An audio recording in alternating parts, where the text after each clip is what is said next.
नमस्कार, TV20 news में आपका स्वागत है। ताज़ा तरीन खबरों के साथ मैं हूं डॉक्टर प्रियंका सोनी। आइए शुरू करते हैं खबरों का सिलसिला फटाफट अंदाज में। प्रदेश व केंद्र सरकार के साथ ही जिला प्रशासन लॉकडाउन का पालन कराने के लिए अथक प्रयास कर रहा है, तो वही अस्पताल, पैथोलॉजी व अन्य कई संस्थाएं खुलेआम लॉकडाउन का उल्लंघन कर रही हैं। इसी का जीता जाता उदाहरण आपको इस वीडियो में देखने को मिल रहा है, जो ब्रह्मस्थान क्षेत्र के एक प्रतिष्ठित अस्पताल का नजारा है। जबकि डॉक्टर को भी मालूम है कि किस सोशल डिस्टेंस लोगों के लिए कितना जरूरी है।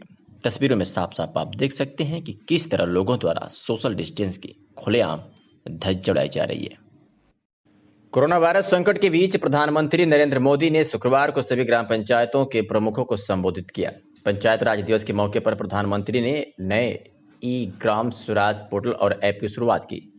इस पोर्टल के जरिए ग्राम पंचायतों की समस्या, उनसे जुड़ी जानकारी एवं एक जगह पर मौजूद रहेंगी। यहाँ अपने संबोधन में पीएम मोदी ने कहा कि कोरोना संकट से हमें सबक मिला है कि अब आत्मनिर्भर होना काफी जरूरी है। अपने संबोधन में प्रधानमंत्री बोले कि कोरोना संकट के बीच गांव वालों ने दुनिया को बड़ा संदेश दिया। गांव वालों ने सोशल डिस्टेंसिंग नहीं बल्कि 2 गज दूरी का संदेश दिया है, जिसने कमाल कर दिया। पीएम मोदी ने जम्मू कश्मीर के बारामूला के मोहम्मद इकबाल से बात की। इकबाल ने बताया कि उन्होंने गांव के हर ब्लॉक को कोरोना वायरस और लॉकडाउन की जानकारी दी। यहाँ सिर्फ एक ही केस सामने आया था। इस दौरान कर्नाटक के एक व्यक्ति से बात करते हुए पीएम मोदी ने कहा कि आजकल वो गांव के प्रमुख से लेकर देशों के प्रमुख तक से बात कर रहे हैं। इस दौरान प्रधानमंत्री नरेंद्र मोदी ने कहा कि कोरोना महामारी ने सभी के काम करने के तरीके को बदल दिया है। अब हम अपने आमने सामने होकर बातें नहीं कर पा रहे हैं। पंचायती राज दिवस गांव तक स्वराज पहुंचाने का अवसर होता है। कोरोना संकट के बीच इसकी जरूरत बढ़ गई है। संबोधन में प्रधानमंत्री नरेंद्र मोदी ने कहा कि कोरोना संकट से कई तरह की मुसीबतें आई, लेकिन इससे हमें संदेश भी मिला है। कोरोना संकट ने हमें सिखाया कि अब हमें आत्मनिर्भर बनना ही पड़ेगा। बिना आत्मनिर्भर बने ऐसे संकटों को झेल पाना मुश्किल है। आज बदली हुई परिस्थितियों ने हमें आत्मनिर्भर बनना याद दिलाया है। इनमें ग्राम पंचायतों का मजबूत रोल है, इससे लोकतंत्र भी मजबूत होगा। स्वाभिमान मंच के संस्थापक व वरिष्ठ भाजपा नेता सूरज प्रकाश श्रीवास्तव ने ब्लड डोनेशन किया। साथ ही श्री श्रीवास्तव द्वारा अपने सैकड़ों साथियों को प्रेरित कर लोगों को रक्तदान के लिए जागरूक किया, जिसमें आजमगढ़ से लेकर लालगंज तक के सामाजिक कार्यकर्ता शामिल थे। सूरज प्रकाश श्रीवास्तव ने बताया कि अस्पताल में ब्लड बैंक द्वारा बताया गया कि अस्पताल में इस समय ब्लड की कमी है और लोगों के आवागमन कम होने की वजह से ब्लड बैंक की आपूर्ति नहीं हो पा रही है। जिसको देखते हुए मैंने स्वयं व अपने मित्रों व सहयोगियों के द्वारा जगह जगह ब्लड डोनेट कराया गया, जिससे आमजन को ब्लड की कमी न हो पाए। श्री श्रीवास्तव ने कहा कि और भी अगर ब्लड की कमी होगी तो हमारी टीम अपने शरीर का एक एक बूंद खून समर्पित कर देगी और ब्लड की कभी कमी नहीं होने देगी। TV20 न्यूज़ ने सूरज प्रकाश श्रीवास्तव और उनकी टीम को धन्यवाद देता है। कल मैं आया हुआ था यहाँ ब्लड डोनेशन करने के लिए, तो मुझे यहाँ के ब्लड बैंक के जो अधिकारी हैं श्री सुभाष पांडे जी, उनके द्वारा पता चला कि इस समय ब्लड डोनेशन बहुत कम हो रहा है, जिसकी वजह से जो गंभीर रोगों से पीड़ित लोग आते हैं उनको दिक्कतों का सामना करना पड़ता है, उन्हें ब्लड मिलने में मुश्किलों का सामना करना पड़ता है। तो हम लोगों ने अपने संगठन से इन्हें आश्वासन दिया था कि हम लोग ज़्यादा से ज़्यादा ब्लड डोनेशन कराएंगे, लोगों को मोटिवेट करेंगे। कल मैंने भी किया था डोनेशन और आज लगभग 1 दर्जन लोगों को मैं लेकर आया हूँ, यहाँ पे डोनेशन करा रहा हूँ। और आगे इसी तरह से कई गाँव में मेरी बात हुई, कल बाजार गोसाई, उसके बाद परसों रानी की सराय, और ऐसे ही कई गाँव में मेरी बातचीत हुई है। स्वाभिमान मंच संगठन से जो लोग भी जुड़े हुए हैं वो लोग ब्लड डोनेशन लगातार करेंगे और लोगों को मोटिवेट कर रहे हैं कि इस कोरोना महामारी की वजह से, लॉकडाउन की वजह से जो स्वयंसेवी संगठन लगातार ब्लड डोनेशन करते थे वो इस समय नहीं कर पा रहे हैं, लोग आ जा नहीं पा रहे हैं। तो ऐसे में ये संगठन आगे बढ़ करके लोगों की मदद करेगा और जो ज़रूरतमंद लोग हैं उनके लिए समर्पण करके ये ब्लड डोनेशन कर रहा है। हमारे बहुत साथी आज यहाँ डोनेशन किए हैं। अमन श्रीवास्तव हैं, सुरेश सरोज है, आकाशदीप सिन्हा हैं, हर्ष श्रीवास्तव हैं और भी बहुत साथी हैं जो अभी डोनेशन करने आ रहे हैं, रास्ते में हैं। तो ऐसे लोगों को मैं जज्बे को सलाम करता हूँ जो इस महामारी के समय मेरे आह्वान पर, संगठन के आह्वान पर आए हैं और यहाँ डोनेशन कर रहे हैं। और ब्लड बैंक प्रभारी बहुत ही अच्छे हैं, इनके निर्देशन में बहुत अच्छा ये ब्लड बैंक आज पूर्वांचल का नंबर 1 ब्लड बैंक हो चुका है। सोशल डिस्टेंसिंग का पालन करके हम लोग यहाँ ब्लड डोनेशन किए हैं और आगे भी इसी प्रकार से हम लोग जनता की सेवा करते रहेंगे। आजमगढ़ के अतरौलिया थाना परिसर में पीस कमेटी का आयोजन किया गया, जिसमें क्षेत्र के मुस्लिम बंधुओं एवं संभ्रांत लोगों ने भाग लिया। बैठक में रमजान को लेकर शासन के दिशा निर्देशों के संदर्भ में लोगों को जानकारी दी गई। उप जिलाधिकारी दिनेश मिश्रा ने कहा कि लॉकडाउन के दौरान किसी भी धार्मिक स्थल पर भीड़ न लगाएं। कोरोना के बढ़ते संक्रमण व लॉकडाउन के कारण रमजान में भी सभी को घर में ही नमाज व तरावीह की नमाज पढ़ें। कोविड-19 के दृष्टिगत सोशल डिस्टेंसिंग बनाए रखें और किसी भी प्रकार के धार्मिक, सामाजिक व अन्य कार्यक्रमों में भीड़ भाड़ इकट्ठा न होने दें। आम नमाज में 2 इदमी, नमाज तरावी में 4 आममी तथा आखिरी असरा एतफाक में सिर्फ 1 आदमी ही मस्जिद में रह सकते हैं। बाकी लोग मस्जिद के बजाय अपने घरों में इबादत करें। आइए सुनवाते हैं दिनेश कुमार मिश्रा, उप जिलाधिकारी बुढ़नपुर ने क्या कुछ कहा। रमज़ान को लेकर बैठक की गई थी, इसके लिए क्या दिशा निर्देश दिए गए? रमज़ान कल से प्रारंभ हो रहा है। शांति समिति की बैठक में सभी हमारे अतरौलिया क्षेत्र की मस्जिदों के प्रमुख लोग यहाँ पर उपस्थित हुए और सोशल डिस्टेंसिंग और स्वच्छता पर बल देते हुए नमाज में 2 लोग, तरावी में 4 लोग और अंतिम 10 दिनों में केवल 1 मस्जिद में, अगर गांव में 1 से ज़्यादा मस्जिद है तो 1 मस्जिद में 1 आदमी रहने पर सहमति हुई है। इसका सारा रिकॉर्ड हमारे थाने में रखा रहेगा और हमारे लेखपाल भी जो लोग नमाज या तरावी करेंगे या मस्जिद में 1 आदमी रहेगा उसका अभिलेख अपने पास रखेगा।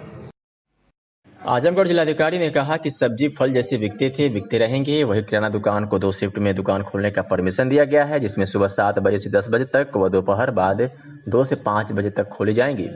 2 से 5 बजे तक खोली जाएंगी क्योंकि शहरी करने के बाद रोजेदार देर से उठते हैं, इसलिए सुबह वाली शिफ्ट में खरीदारी करने में उनको दिक्कतें आएंगी, इसलिए 2 शिफ्ट में किराना की दुकान खोली जाएंगी। सुनवाते हैं कि जिलाधिकारी ने क्या कुछ कहा। खोलने की बात है वो दवा की दुकानों और सब्जी पर लागू नहीं है,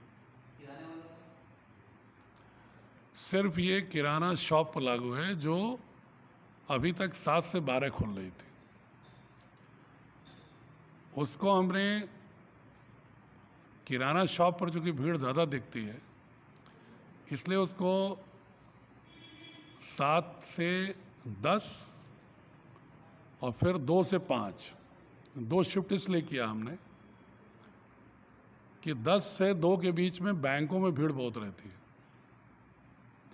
तो कम से कम उस दौरान किराना शॉप पर बंद रहेंगी तो भीड़ कम रहेगी, मूवमेंट कम रहेगा। 7 से 10 फिर इसके बाद 2 से 5 किराना शॉप खुलें। और जो लोग रमज़ान में सहरी में सुबह सहरी के बाद सो जाते हैं, सामान्य रूप से ख़रीदारी वो 10, 11, 12 बजे के बाद करना चाहते हैं, उस दृश्य से हमने उसको 2 से 5 में दूसरी शिफ्ट भी खोलने का आदेश किया है और ये तत्काल प्रभाव से लागू है, पूरे ज़िले में लागू।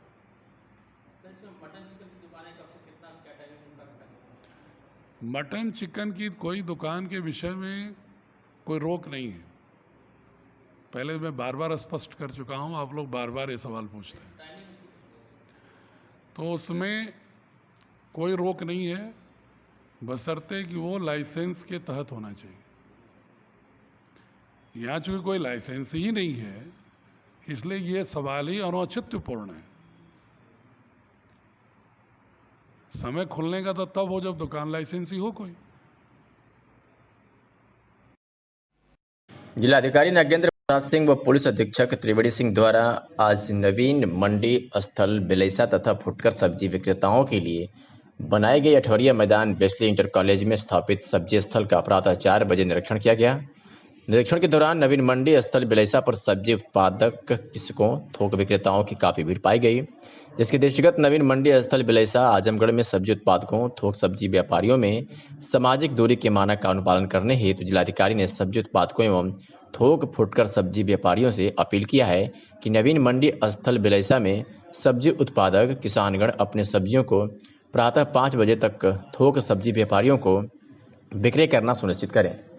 जिलाधिकारी ने सब्जी उत्पादकों एवं थोक फुटकर सब्जी व्यापारियों से अपील किया है कि नवीन मंडी स्थल बेलैसा में सब्जी उत्पादक किसानगण अपने सब्जियों को प्रातः 5 बजे तक थोक सब्जी व्यापारियों को विक्रय करना सुनिश्चित करें। इसी के साथ ही तहसील लालगंज, निजामाबाद व मेहनगर के फुटकर सब्जी व्यापारी प्रातः 5:30 बजे से 6 साढ़े 6 बजे तक एवं तहसील सदर व सगड़ी के फुटकर सब्जी व्यापारी प्रातः 6 बजे से प्रातः 8 बजे तक थोक विक्रेताओं से सब्जी क्रय करें। ये सुनवाते हैं कि जिलाधिकारी ने क्या कुछ कहा। एथलेटिक्स में प्रदेश स्तरीय खिलाड़ी, जिला व्यायाम शिक्षिका, प्रधानाध्यापिका, एनसीसी, भारत स्काउट्स एवं गाइड के सक्रिय, उत्तर प्रदेश प्राथमिक शिक्षक संघ आजमगढ़ के अध्यक्ष, सोशल एक्टिविस्ट सुश्री अनीता साइलिस आजमगढ़ उत्तर प्रदेश को आगमन पर आजमगढ़ का जनपद प्रभारी मनोनीत करते हुए गौरवान्वित है। आगमन पर परिवार द्वारा अनीता जी को हार्दिक बधाई एवं शुभकामनाएं हैं। मंडलायुक्त व पुलिस उप महानिरीक्षक आज सेठवल कॉलेज पहुंचे। यहां पर 52 जरूरतमंद परिवार को राहत सामग्री वितरित की। इस दौरान सोशल डिस्टेंसिंग का भी पालन किया गया। वितरण में मुख्य रूप से समाज सेवी आशीष राय सोनू भी मौजूद रहे। इसके बाद गेहूं क्रय केंद्र पहुंच किसानों से गेहूं खरीद व अन्य मुद्दों पर बात कर हाल जाना। पत्रकारों से कहा कि सही शिकायत हमारे व्हाट्सएप पर करें, कार्रवाई होगी। यहां से कम्युनिटी किचन निरीक्षण करने पहुंचे। आइए सुनवाते हैं कि मंडलायुक्त आजमगढ़ ने क्या कुछ कहा। मैं और डीआईजी साहब यहाँ इंस्पेक्शन के लिए आए थे। तभी हम लोगों ने सोचा था कि सारे जो लोग निराश्रित हैं उनको कुछ राहत सामग्री वितरित कर दी जाए। इसके अलावा हम धान क्रय केंद्र व कम्युनिटी किचन का भी, गेहूँ क्रय केंद्र और कम्युनिटी किचन का भी हम लोग निरीक्षण करने का उद्देश्य से निकले हैं।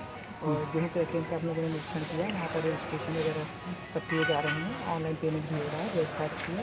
इसके बाद हम लोग यहाँ से कम्युनिटी किचन देखने के लिए जाएंगे तो वहाँ पर कितने लोग हैं, उनको खाने पीने की क्या व्यवस्था की जाए। एक औचक निरीक्षण के दृष्टि से हम लोग निकले थे कि जो भी व्यवस्थाएँ हैं सुचारू रूप से चल रही हैं कि नहीं। सर मैडम, कोटादार कई बार आरोप लगा रहे हैं कि हम लोगों की लोडिंग यहाँ से कम होती है, बोरे के हिसाब से लोडिंग दिया जाता है। कई हर गांव में जैसे लोगों को, जनता को गुमराह करते लोग रहते हैं। अक्सर जैसे 5 यूनिट है तो लोग 4 यूनिट के राशन देते हैं कोटेदार। जैसे मैं ग्राम सभा गंधुई का मामला है अब आया है। हाँ नहीं, ऐसा है ना कि जैसे ये अभी हम लोगों ने जहाँ राहत सामग्री वितरित थी कुछ इसमें राशन कार्ड धारक थे, मैंने सबसे पूछा, लेकिन किसी ने भी ये शिकायत नहीं बताई कि उन्हें कम दिया जा रहा है। तो अगर कोई ऐसी फुल प्रूफ शिकायत है आपके पास तो हमें जरूर जाँच कराएं। लोगों से हम लोग मुलाकात करते हैं, पूछते भी हैं उन्हें ऐसे घटतौली तो नहीं हो रही या ज़्यादा दाम तो नहीं लिया जा रहा, ऐसी शिकायत किसी ने नहीं। सर जो कालाबाजारी पे आए दिन चर्चाएं, उस पर क्या असर करना चाहते हैं आप? कालाबाजारी, ओवर रेटिंग, जमाखोरी और पूरी तरह से जिला प्रशासन, आप सभी लोग अवगत हैं कि बार बार हम लोगों के द्वारा ये अपील की गई है कि किसी भी प्रकार की ओवर रेटिंग, जमाखोरी या कालाबाजारी की शिकायत हो तो तत्काल उसको कंप्लेन करें, व्हाट्सएप नंबर पर शिकायत करें। तुरंत उसमें मंडलायुक्त महोदया ने एक टीम भी बनाई हुई है, तत्काल उसको संज्ञानित करके जांच करके प्रभावी कार्रवाई होगी। इस प्रकार की कार्रवाई करने के प्रूफ मिलने पर उनके विरुद्ध न केवल आवश्यक वस्तु अधिनियम बल्कि एनएसए की भी कार्रवाई की जाएगी। फिर से मैं इस चीज़ को दोहराऊंगा कि अगर कहीं भी इस प्रकार की जो ज़मीनी स्तर पर शिकायतें हैं तो वो लोग कंप्लेन जरूर करें, रिटर्न कंप्लेन भेजें, व्हाट्सएप पे रिटर्न कंप्लेन भेज सकते हैं। उन सारी कंप्लेंट्स को वेरीफाई किया जाएगा। रही बात अभी जो आप लोग पूछ रहे थे आयुक्त महोदया से, उस प्रश्न पे मैं ये कहना चाहूँगा कि अगर गांव लेवल पर कहीं भी घटतौली की शिकायत है, कंप्लेन के रूप में रिटर्न में होनी चाहिए। उसमें निश्चित रूप से जिला प्रशासन द्वारा बहुत सारी जांच समितियां बनाई गई हैं, वो तत्काल उसको वेरीफाई करेंगे। और जनपद आजमगढ़ में भी बहुत सारे कोटेदारों पर, ग्राम प्रधानों पर कार्रवाइयाँ जिलाधिकारी द्वारा की भी गई। अदर भी इस प्रकार की कोई वेरीफाइड शिकायतें मिलती हैं तो उन पर भी कार्रवाई सुनिश्चित की जाएगी। जिलाधिकारी ने बताया कि टेलीकॉम कंपनियों को खोलने पर कोई प्रतिबंध नहीं लगा है, लेकिन उसके बहाने दुकान खोल करके भीड़ बढ़ाने का परमिशन जिला प्रशासन नहीं देगा। उन्होंने बताया कि कंपनियों के कार्यालय खुले हैं और किसी को मोबाइल में डाटा लेना है तो उनके द्वारा वो अपने मोबाइल में डाटा डलवा सकते हैं। सुनवाते हैं कि जिलाधिकारी ने क्या कुछ कहा। क्या नहीं खोलेंगे? नहीं, वो तो ऑलरेडी खोलने का पहले से है। हाँ, वो तो पहले से ही है। नहीं, बट उसके बारे में रोक नहीं था। नहीं, देखिए ऐसा है, डेटा रिचार्ज के चक्कर में पूरी दुकान खोल लेते हैं लोग, इसलिए बंद है। लेकिन जहाँ पर कोई इसका सेंटर है, जहाँ पर इन चार्जिंग के, उनको बंद करने का ऑर्डर शुरू से नहीं है। हाँ हाँ, उन पर कभी रोक नहीं है। लेकिन आप ये कहिए कि साहब वो रिचार्जिंग के बहाने पूरी दुकान खोल के बैठ जाइए, तो वो पॉसिबल नहीं है।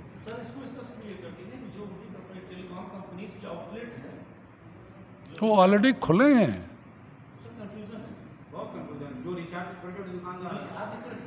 नहीं, जितने भी टेलीफोन ऑपरेटर्स हैं, उनकी जो कंपनीज हैं, उनके आउटलेट्स को कोई प्रतिबंध नहीं है। ना उनके ऑफिस को प्रतिबंध है, ना उनके आउटलेट को प्रतिबंध है। लेकिन उसके बहाने अन्य क्रय विक्रय के लिए अगर कोई दुकान खोलता है तो अपराध है। जनपद में अब तक कुल 622 रिपोर्ट आ चुकी है, ऐसा जिलाधिकारी ने कहा है। इसमें कल 135 रिपोर्ट आई है जो सभी नेगेटिव है। जिलाधिकारी ने बताया कि पूरे जिले में सर्वे कराया जा रहा है, जिसमें कि कुछ क्षेत्र छूट गए हैं, उन्हें भी रविवार तक करा लिया जाएगा। जो लोग विदेश से 28 दिन के अंदर आए हैं और जिन्हें खांसी बुखार सांस की परेशानी है, उनकी सभी की भी सैंपल कराई जाएगी। आइए सुनवाते हैं कि जिलाधिकारी ने क्या कुछ कहा। जनपद में अब तक कुल 622 रिपोर्ट्स आ गई हैं। कल काफ़ी संख्या में रिपोर्ट्स आई हैं, लगभग 135 रिपोर्ट्स आई हैं। और अच्छी बात ये रही कि सभी नेगेटिव हैं। जो हमने बिलरियागंज सगड़ी तहसील का डोर टू डोर सर्वे कराया था, उनके जो सैंपल गए थे, जो हमने रानी की सराय, मोहम्मदपुर, ठेकमा और मार्टिनगंज का कराया था डोर टू डोर, उसके जो सैंपल गए थे, जो फूलपुर, माहौल, अहिरौला, पवई के गए थे, उनके सारे सैंपल आ गए हैं जो सभी निगेटिव हैं।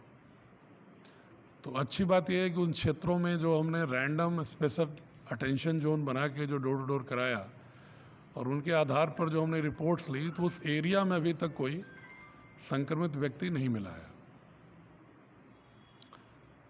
आज हम आजमगढ़ नगर पालिका का सैंपलिंग करा रहे हैं। लगभग 50 सैंपल आज टारगेट है कि जो डोर टू डोर सैंपलिंग हुई थी, डोर टू डोर सर्वेक्षण, उसमें जो लोग विदेश से 28 दिन के अंदर आए हुए हैं या जो खांसी, बुखार, श्वास के पीड़ित हैं, उनके जितने लोग हैं सभी को चिन्हित करके उनकी सैंपलिंग हो रही है। कल भी सैंपलिंग होगी। 2 दिन नगर पालिका आजमगढ़ के डोर टू डोर सर्वेक्षण के आधार पर सैंपलिंग होगी। परसों सैंपलिंग एक एरिया की बची है हमारी, लालगंज, पलहना और तरवा। हालांकि तरवा क्षेत्र के करीब 15 सैंपल रैंडम हुए थे, लेकिन डोर टू डोर सर्वे के जो सैंपल होने हैं वो हम संडे को कराएंगे। वीटीएम थोड़ा कम हो गया था, इसलिए उसको अब संडे को हमने कर दिया है। आजमगढ़ नगर पालिका का पहले कर लिया है सर्वे को। जो जहानागंज एरिया का था, उसका भी डोर टू डोर सर्वेक्षण के बाद जो सैंपल गया था, डीआईजी आजमगढ़ परिक्षेत्र सुभाष चंद्र दुबे द्वारा पुलिस लाइन आजमगढ़ का औचक निरीक्षण किया गया। निरीक्षण के दौरान आरक्षियों, रिक्रूट आरक्षियों के बैरकों में साफ सफाई रखने, सोशल डिस्टेंसिंग के साथ भीड़ लगाए जाने, आरोग्य सेतु ऐप डाउनलोड करने तथा अपनी रोग प्रतिरोधक क्षमता बढ़ाने के लिए दैनिक दिनचर्या में गर्म पानी का सेवन करने, काढ़ा पीने, नित्य प्राणायाम व सूर्य नमस्कार करने हेतु निर्देशित किया गया है। डीआईजी आजमगढ़ परिक्षेत्र द्वारा रिक्रूट आरक्षियों की कक्षाओं का भी निरीक्षण कर उन्हें सोशल डिस्टेंसिंग का पालन करते हेतु कक्षाओं में बैठने का निर्देश दिया है तथा यह भी बताया है कि सजगता ही एकमात्र उपाय है और यदि हाथ गंदे न दिख रहे हों तो भी समय समय पर साबुन से धोते रहें। सर, आज थाना कोतवाली में क्या है निर्देश सर? किस निर्देश दिया? हम लोग अपने हर स्पॉट पर पहुंच करके बेसिकली थाने में पुलिस लाइंस में, साथ ही सारी चौकियों में, और जो हमारी पिकेट्स या बैरियर ड्यूटीज लगी हैं, सब जगह जा करके अपने पुलिस कर्मियों को जागरूक इस बात के लिए कर रहे हैं कि वो कोरोना वायरस के बारे में पूरी तरह से अलर्ट रहें। किसी प्रकार से घबराने की भी ज़रूरत नहीं है, लेकिन उनको सदैव सजग रहना है, क्योंकि हर कोई जानता है कि इस वायरस का भी कोई टीका नहीं है, कोई इलाज नहीं है, इसलिए सजगता ही इसका सबसे बड़ा बचाव है। इसी क्रम में सभी लोगों से मेरे द्वारा उनके अपने मोबाइल में आरोग्य सेतु ऐप डाउनलोड करने की जो पहले अपील की गई थी, उसका फिजिकल वेरिफिकेशन भी किया जा रहा है। लोगों ने जागरूक किया, रह करके स्वयं उस ऐप को डाउनलोड किया हुआ है। इसके साथ ही साथ उनको अपने इम्यून सिस्टम को मजबूत करने के लिए गर्म पानी, काढ़ा, योग, ध्यान, प्राणायाम आदि को करने के लिए भी मेरे द्वारा मोटिवेट किया जा रहा है। सभी पुलिसकर्मी इस मामले में पूरी तरह से अलर्ट हैं, सजग हैं। अच्छी बात यह है कि उनको इस बारे में जानकारी है। सोशल डिस्टेंसिंग का नॉर्म लगातार बना रहे, इस बात को लेकर के भी मेरे द्वारा बार बार उन्हें सावधानी बरतने का निर्देश दिया जा रहा है, चाहे वो उनके अपने बेडरूम में हो या अपने कार्यस्थल पर हो। सर 12 बजे से ऊपर हो गया, उसके बाद भी कई क्षेत्रों में भीड़ भाड़ है और तमाम जगह वहाँ से कोई इंक्वायरी नहीं हो रही सर। देखो, लगातार पुलिस फोर्स मोबाइल है, लगातार अपना कार्य कर रही है। मेरा मानना है कि इस वायरस से निपटने के क्रम में हिंदुस्तान का प्रत्येक नागरिक अपने आप में एक सिपाही है। केवल पुलिसकर्मी ही नहीं, बल्कि हर व्यक्ति इस समय एक सजग प्रहरी के रूप में पुलिसकर्मी है। हर व्यक्ति अपने स्वास्थ्य को लेकर के सजग है। यह चीज़ हमें उन तक लगातार कहने की आवश्यकता है। जहाँ जहाँ इस प्रकार की शिकायतें मिल रही हैं, पुलिस वहाँ पर प्रभावी कड़ी विधिक कार्रवाई भी कर रही है। बहुत सारे व्हीकल्स सीज किए जा रहे हैं, बहुत सारे लोग 188 के वायलेशन में अरेस्ट भी हो रहे हैं, अभियोग पंजीकृत करके उनके खिलाफ विधिक कार्रवाई भी की जा रही है। फिर भी हमारा प्रयास है कि लोग ज़्यादा से ज़्यादा स्वयं जागरूक रह करके किसी भी प्रकार की विधिक कार्रवाई के दायरे में ना आए। अखिल भारतीय विद्यार्थी परिषद जिला आंदोलन प्रमुख समर प्रताप सिंह धीरज द्वारा थाना कप्तानगंज चौकी इंचार्ज बसरा, खालसा और पूरे स्टाफ को सम्मानित किया गया। कोरोना वायरस जैसी महामारी से लड़ रहे पुलिसकर्मी का जोरदार तरीके से स्वागत किया गया, जिसमें सम्मानित ग्रामवासी भी मौजूद रहे। सोशल डिस्टेंस को देखते हुए दूरी बनाकर सभी लोगों ने माला और फूल वर्षा की, जिसमें ब्रजेश पाठक, वरुण उपाध्याय, राजू यादव, दाऊ, सचिन उपाध्याय, छोटू शर्मा आदि मौजूद रहे। मैं समर प्रताप सिंह धीरज, जिला आंदोलन प्रमुख विद्यार्थी परिषद।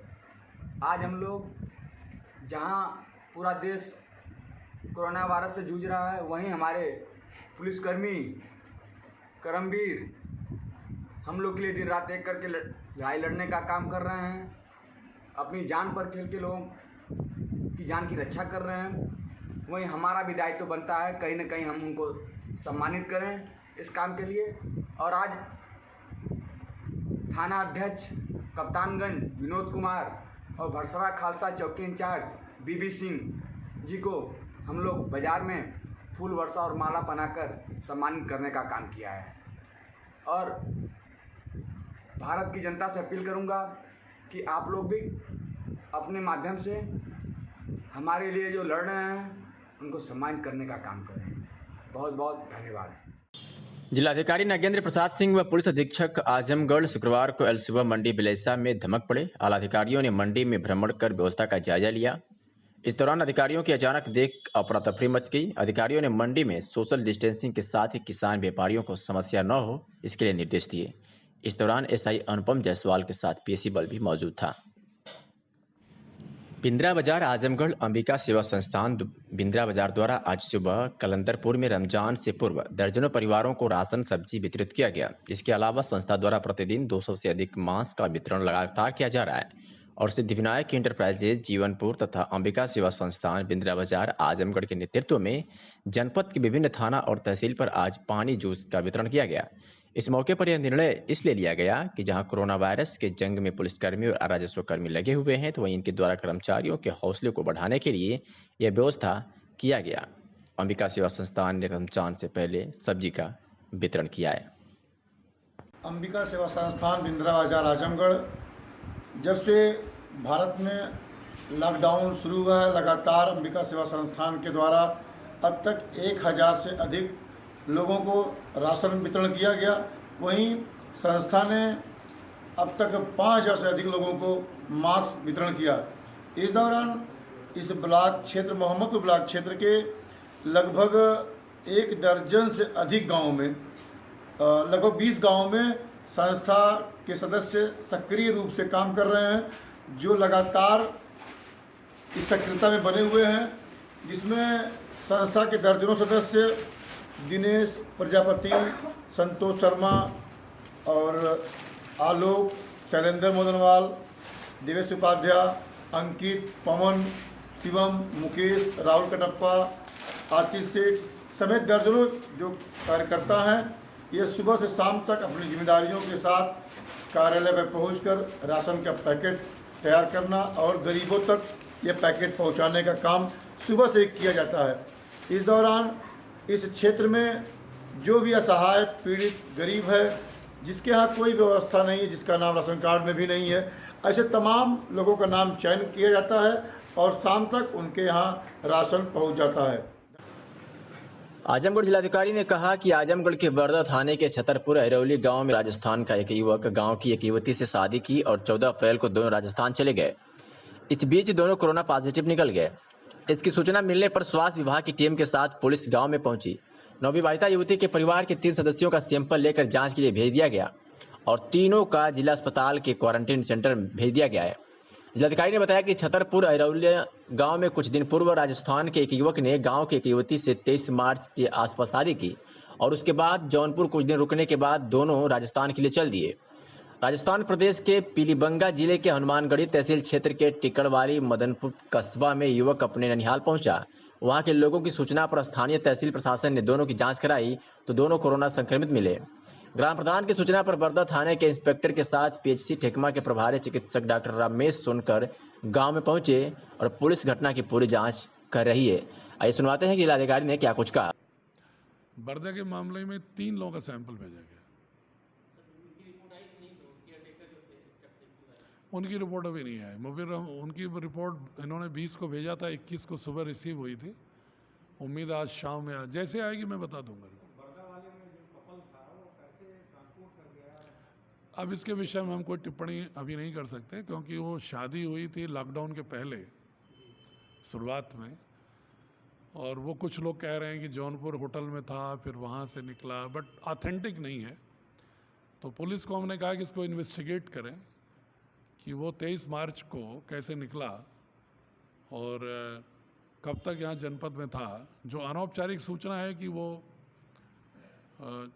आजमगढ़ में से शादी के नेक्स्ट डे निकल गया और जौनपुर में 1 हफ्ते रुका किसी होटल में, और फिर वहाँ से फिर लॉकडाउन के दौरान कैसे गया इट्स नॉट श्योर, इसलिए मैं कोई ऑथेंटिक कमेंट इस पर नहीं कर सकता।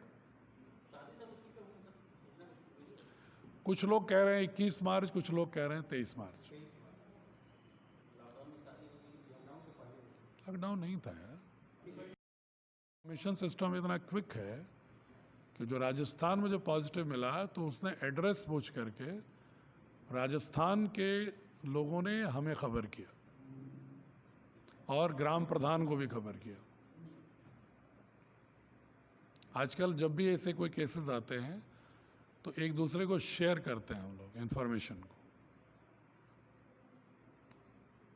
जिलाधिकारी नागेंद्र प्रसाद सिंह ने बताया है कि कोविड-19 महामारी के दृष्टिगत लॉकडाउन की अवधि में 6 माह से 3 वर्ष तक के बच्चे, 3 वर्ष से 6 वर्ष तक के बच्चे एवं गर्भवती महिलाओं एवं धात्री माताओं को आंगनबाड़ी केंद्रों के माध्यम से 20 अप्रैल से 24 अप्रैल 2020 तक पुष्टाहार का वितरण कराया गया है। उन्होंने बताया कि अब तक कुल 12 परियोजनाओं में 6 माह से 3 वर्ष तक के कुल 1,16,308 बच्चों के सापेक्ष 1,11,687 बच्चे, 3 वर्ष से 6 वर्ष तक के कुल 63,403 बच्चों के सापेक्ष 61,063 बच्चे एवं 43,082 गर्भवती महिलाओं एवं धात्री माताओं के सापेक्ष 41,759 महिलाओं को पोषाहार वितरित कराया गया है। साथ ही उन्होंने कहा कि अभी 11 परियोजनाओं में पुष्ट आहार का वितरण कराया जाना अवशेष है, जिनको 27 अप्रैल से 30 अप्रैल 2020 तक डोर टू डोर पोस्टाहार का वितरण करा दिया जाएगा। जिला अधिकारी ने जिला कार्यक्रम अधिकारी को निर्देशित करते हुए कहा कि अब तक 12 परियोजनाओं में 6 माह से 3 वर्ष तक बच्चे, 3 वर्ष से 6 वर्ष तक के बच्चे तथा गर्भवती एवं धात्री महिलाओं को जो पोषाहार का वितरण कराया गया है उसकी सूची उपलब्ध कराना सुनिश्चित करें। सूची के अनुसार कंट्रोल रूम के माध्यम से प्रत्येक गर्भ के 2 लाभार्थियों से पूछताछ की जाएगी कि उनको पोषाहार प्राप्त हुआ है कि नहीं। सुनवाते हैं कि जिलाधिकारी ने क्या कुछ कहा।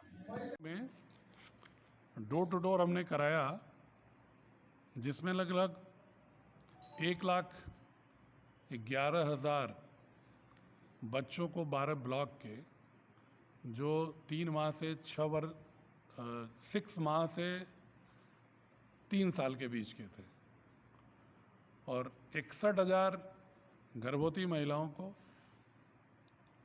और 41,000 3 से 6 साल के बीच के बच्चों को वितरण अब तक हो गया है और शेष 11 ब्लॉक में वितरण 27, 28, 29 अप्रैल को डोर टू डोर होगा।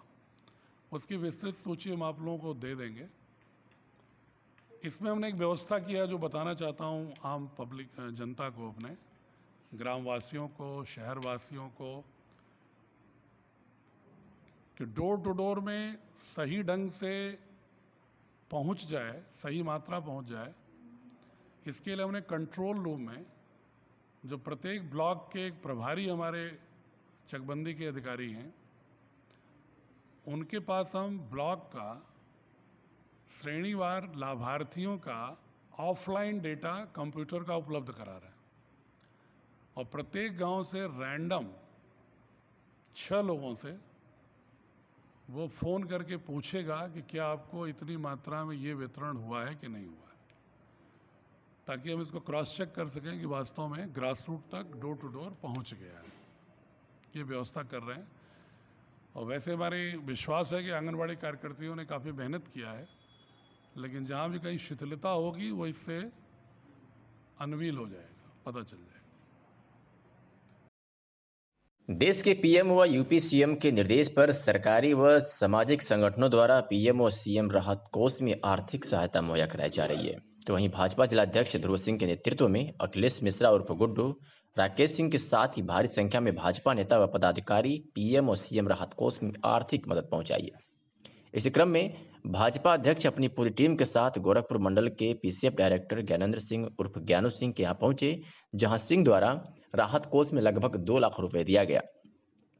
भाजपा अध्यक्ष ने ज्ञानेंद्र सिंह को धन्यवाद दिया और कहा कि इस कोरोना जैसे महामारी में लड़ने के लिए इस प्रकार का योगदान देश के लिए बहुत बड़ा योगदान है। ध्रुव सिंह ने कहा कि कोरोना जैसे महामारी से लड़ने के लिए भाजपा की पूरी टीम लगी हुई है और अपने स्तर से जरूरतमंदों को हर प्रकार की आर्थिक व खाद्यान्न की मदद की जा रही है। भाजपा अध्यक्ष ने कहा कि जिले में कोई भी गरीब भूखा नहीं रहेगा। कोरोना वैश्विक महामारी को देखते हुए जहां हमारे इस देश के यशस्वी प्रधानमंत्री, इस उत्तर प्रदेश के यशस्वी मुख्यमंत्री दिन रात लगातार नीचे तक लगे हुए हैं, आज पंचायत दिवस के अवसर पर अपने पूरे भारत के प्रधानों से एक साथ वार्ता किए हैं और काफ़ी समय ग्राम पंचायतों को दिए हैं। इस कोरोना महामारी से कैसे बचा जाए उसके बारे में दिन रात लगे हुए हैं कि हमारे भारत के नागरिक कैसे सुरक्षित रहें। उसी के अंतर्गत एक पीएम केयर्स फंड की स्थापना हुई है, जिसमें सारे लोग दान कर रहे हैं। उसी के अंतर्गत आज हमारे सदस्य चुनाव लड़े अखिलेश मिश्र जी, राकेश सिंह जी जो नगर के प्रभारी बनाए गए हैं पीएम केयर फंड से, आज हम लोग अपने भारतीय जनता पार्टी के सम्मानित नेता और उत्तर प्रदेश कोऑपरेटिव फंड के चेयरमैन आदरणीय ज्ञानू सिंह जी के यहाँ हम लोग आए। आप द्वारा 1,68,000 पीएम केयर फंड में दान किया गया, उनके प्रति हम बहुत बहुत आभार व्यक्त करते हैं और पूरे जनपद वासियों से आग्रह करते हैं आपके माध्यम से सभी लोग पीएम केयर फंड में यथाशक्ति दान करें और उसी के साथ साथ लॉकडाउन और सोशल डिस्टेंस का पालन करें, जिससे उत्तर प्रदेश के साथ साथ अपने आजमगढ़ जनपद को कोरोना महामारी से बचाया जा सके। धन्यवाद। तो वहीं पीसीएफ डायरेक्टर व वरिष्ठ भाजपा नेता ज्ञानेंद्र सिंह उर्फ ज्ञानू सिंह ने कहा कि केंद्र व प्रदेश सरकार के नेतृत्व के निर्देश पर जरूरतमंदों को हर तरह की मदद उपलब्ध कराई जा रही है, जिसमें मैं अपने सभी सहयोगियों से हर तरह की सहयोग कर इस लॉकडाउन में परेशान व दुखी लोगों की मदद के लिए हर स्तर से तैयार रहूंगा। टीवी 20 न्यूज ज्ञानेंद्र सिंह उर्फ ज्ञानू, भाजपा अध्यक्ष ध्रुव सिंह अखिलेश मिश्रा उर्फ गुड्डू व राकेश सिंह के साथ ही भाजपा की पूरी टीम द्वारा किए गए ऐसे कार्य के लिए तहे दिल से धन्यवाद देता है। अपने राष्ट्रीय नेतृत्व, प्रदेश नेतृत्व और जिले नेतृत्व के कहने पे हम लोग पीएम केयर फंड में जो भी संभव हो रहा है मिलजुल कर दान कर रहे हैं, ताकि इस महामारी से मिलजुल कर लड़ने में मदद मिले। सभी लोग सोशल डिस्टेंसिंग पालन कर रहे हैं। अभी प्रधानमंत्री जी बोल रहे थे कि कम से कम 2 गज की दूरी हम लोगों के बीच में किसी से बातचीत करनी हो, कुछ चीज करनी हो तो जरूर रहे। आपको धन्यवाद जी को और सदर विधानसभा चुनाव लड़े गुड्डू मिश्रा जी को, राकेश जी को, सबको धन्यवाद देते हैं। ये लोग जोर शोर से पीएम केयर फंड में अधिक से अधिक जमा कराने के लिए लगे हुए हैं। ये लोग धन्यवाद पात्र हैं। कोविड-19 महामारी के दृष्टिगत लॉकडाउन की अवधि में जरूरतमंदों को सहायता दिए जाने हेतु जिलाधिकारी नागेंद्र प्रसाद सिंह की अध्यक्षता में तहसील सभागार लालगंज में लेखपालों के साथ बैठक संपन्न हुई।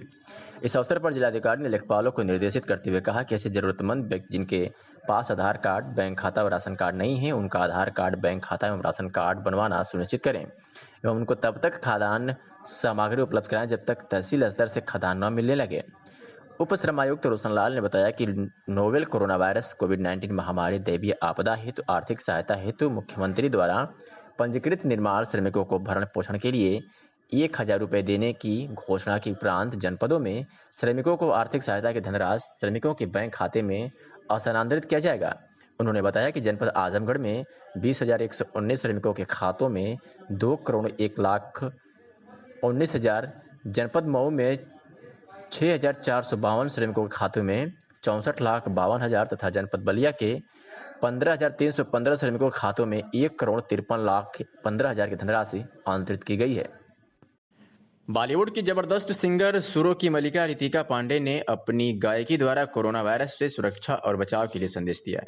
सेलिब्रिटी मैनेजर अरविंद चित्रांश ने कहा कि भारत जहां लॉकडाउन के साथ कोरोना महामारी से सुरक्षा और बचाव के प्रति जागरूक है, तो वहीं बॉलीवुड के नामचीन कलाकारों ने भी अपने अपने तरीके से लड़ाई लड़ने के लिए कमर कसते हुए बॉलीवुड की जबरदस्त singer Sony TV Indian ideal की टॉप फाइनलिस्ट, जी टीवी की runner up star channel the voice of India की फाइनलिस्ट सिंगर राष्ट्रपति प्रतिभा पाटिल के हाथों सम्मानित सुरों की मलिका और अदाकारा रितिका पांडे ने कोरोना वायरस से बचाव और सुरक्षा हेतु अपनी सुंदर गायकी के माध्यम से संपूर्ण भारत में आम जनमानस के बीच एक वीडियो जारी किया, जो उद्देश्यपरक और सराहनीय है।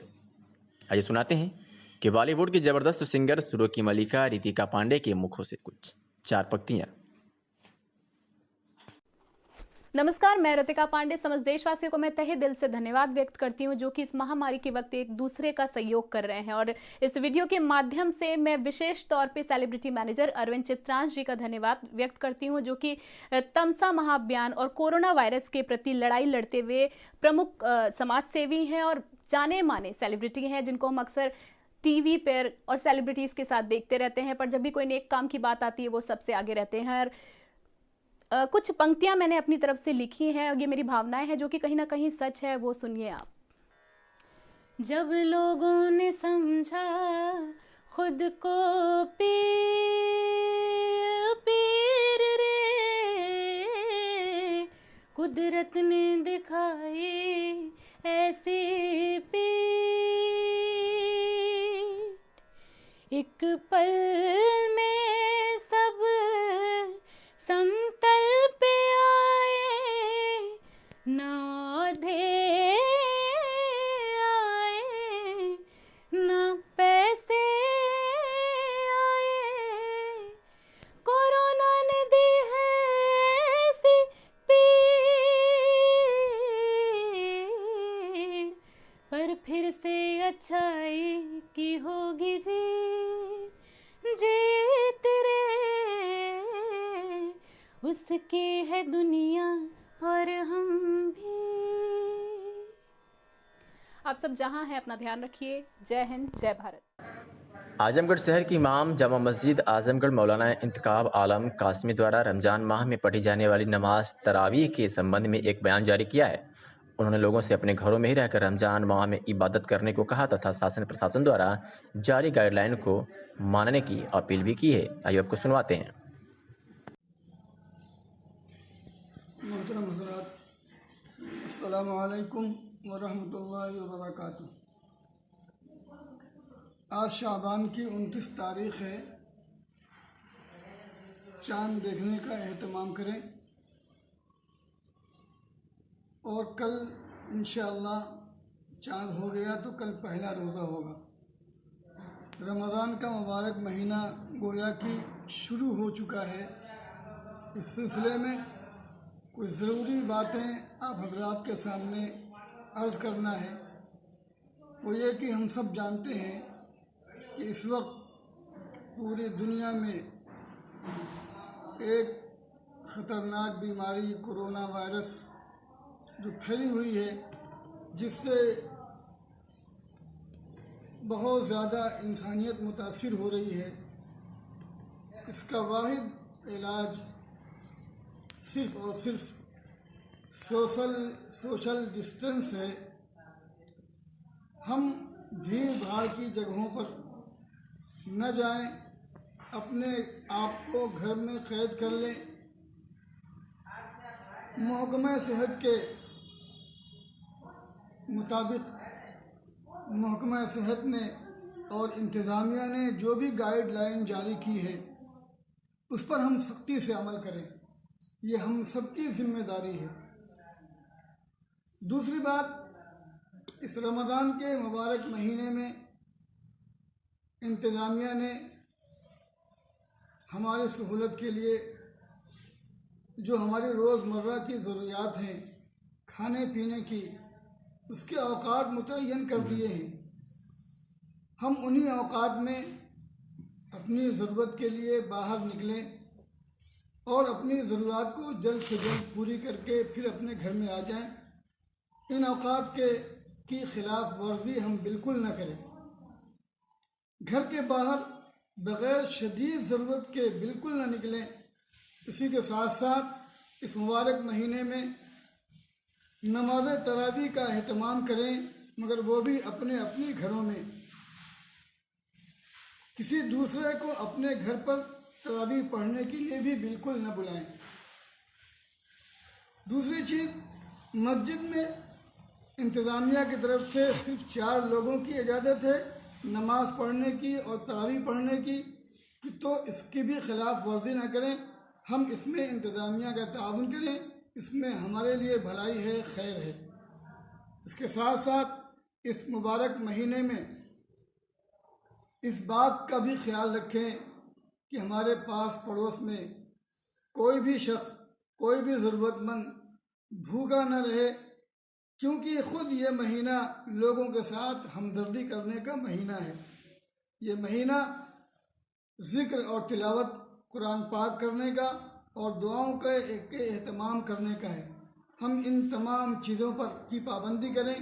इस मुबारक महीने में नमाज़ों का एहतमाम अपने घरों पर, कुरान पाक की तिलावत का एहतमाम अपने घरों पर, और इसी तरीके से दुआओं का एहतमाम भी करें कि अल्लाह पाक इस वबाई मर्ज़ से, इस मुहलिक मर्ज़ से, जहाँ पे जिसकी वजह से सारी इंसानियत परेशान है, सारी इंसानियत परेशान है, उस परेशानी से अल्लाह पाक जल्द से जल्द निजात दे दे।